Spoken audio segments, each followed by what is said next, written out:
This is Larry Bonerato from LarryOnLearning.com, and this is your Morning Minute.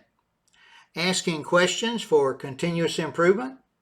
Tom Peters, author of the book Thriving on Chaos, shared, quote, "Excellent firms don't believe in excellence, only in constant movement and constant change," end quote.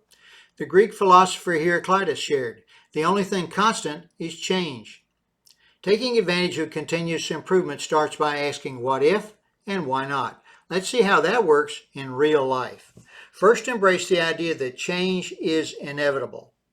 Ask what if to identify continuous improvement opportunities for your organization. If you're not improving, you are falling behind.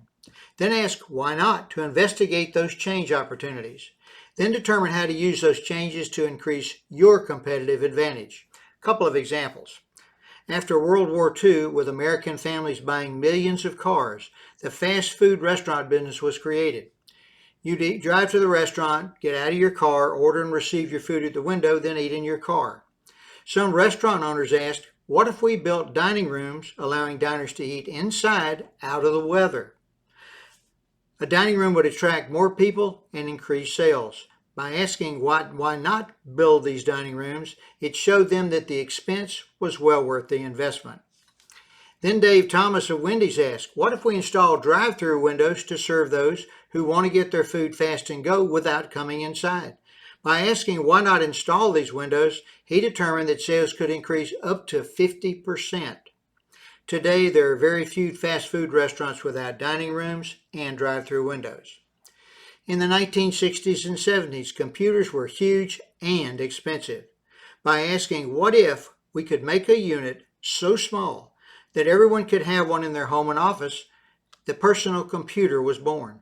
With the creation of the microchip, they asked why not use this new technology to create a device so people could both talk and send messages.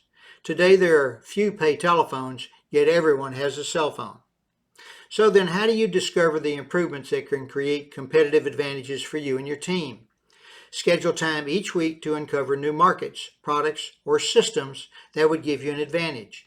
Join or participate in trade organizations or online groups that may uncover other opportunities. Ask yourself, what if we invest in this new system or product? Then do a cost-benefit analysis to determine why not make this change and benefit from it. Staying ahead of your competition creates tremendous opportunities for both growth and profit. Tom Peters also introduced MBWA, that is management by wandering around. As the leader, you need to be both seen and heard. Plus, you need to engage and listen to your team members. Done daily, this exercise shows team members that you're a real person.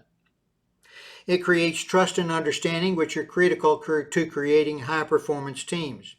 Ask them questions to discover their ideas and suggestions. Then encourage the team members to ask you questions as well. After all, they're closer to the action than you are. Thus, they may see things differently than you do. Committing to continuous improvement in yourself, your team, and your business will pay huge dividends. So continue to ask what if and why not, to embrace and use constant change to improve yourself, your team, and your organization. And that is today's Morning Minute.